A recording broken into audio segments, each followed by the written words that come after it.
আসসালামু আলাইকুম। আমি এখন আপনাদের দেখাবো X509 অথেন্টিকেশন প্রোটোকলে কি ধরনের ইনফরমেশনগুলো থাকে। ও, X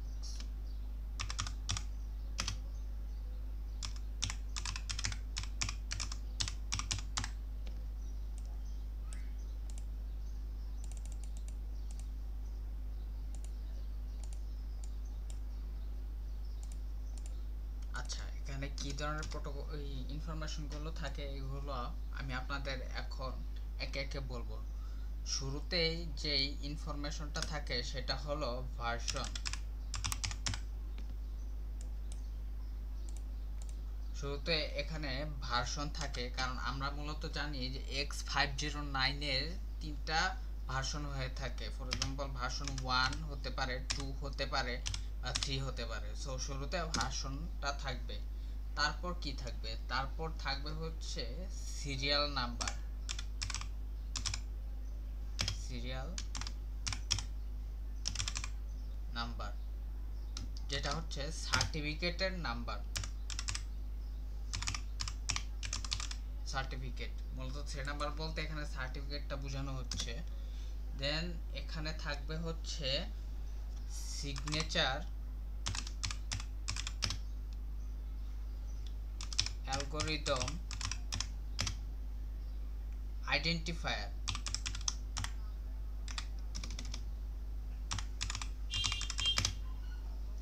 মূলত এই অ্যালগরিদমে ইস্যুয়ার কোন সিগনেচার অ্যালগরিদমটা ইউজ করা হয়েছে সেটা থাকবে এখানে। তারপরে থাকবে হচ্ছে ইস্যুয়ার নেম।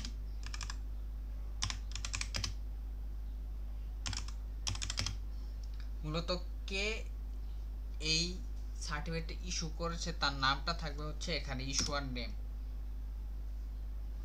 তারপরে থাকবে হচ্ছে ভ্যালিডিটি পিরিয়ড।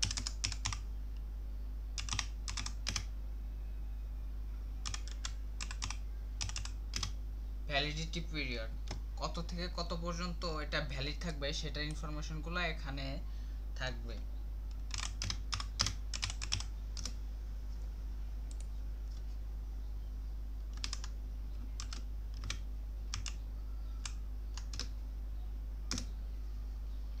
নাও ভ্যালিডিটি পিরিয়ডের পরে থাকবে হচ্ছে সাবজেক্ট নেম। সাবজেক্টটা নেমটা এখানে থাকবে।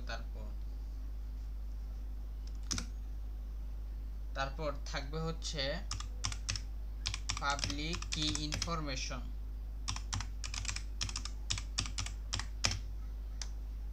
আচ্ছা, মূলত এই পর্যন্ত X509 অথেন্টিকেশনের ভার্সন 1 এই পর্যন্ত থাকে, V1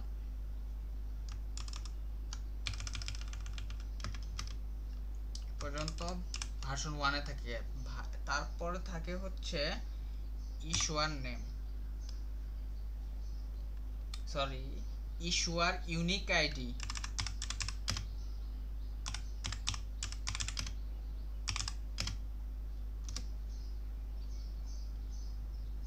দেন সাবজেক্ট ইউনিক আইডি।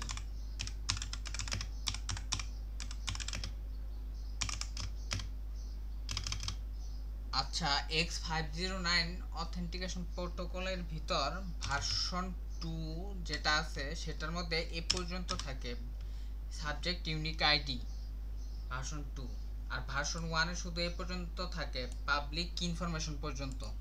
ভার্সন 2 তে এক্সট্রা অ্যাড হয় issuer unique ID and subject unique ID. তারপর থাকে এক্সটেনশন, যেটা হচ্ছে অপশনাল। এটা মূলত থাকে হচ্ছে ভার্সন 3 তে, V3। সো আমরা যদি একবার চিন্তা করি X509 অথেন্টিকেশন প্রোটোকলে ভার্সন 1 এ থাকে হচ্ছে শুরুতে ইনফরমেশনগুলো থাকে version, then serial number certificate যেটা, তারপর হচ্ছে signature algorithm identifier, then issuer name, তারপরে থাকে validity period, then subject name, তারপর থাকে হচ্ছে পাবলিক কি ইনফরমেশন, এতটুকু হচ্ছে ভার্সন 1 পর্যন্ত থাকে। ভার্সন 2 এ ইস্যুয়ার ইউনিক আইডি এবং সাবজেক্ট ইউনিক আইডি এই দুটো জিনিস এক্সট্রা অ্যাড হবে ভার্সন 2 তে। সো ভার্সন 2 তে এই পর্যন্ত থাকবে। এবং ভার্সন 3 তে আরেকটা জিনিস অ্যাড হয় যেটা হচ্ছে এক্সটেনশন, যেটা অপশনাল। Thank you.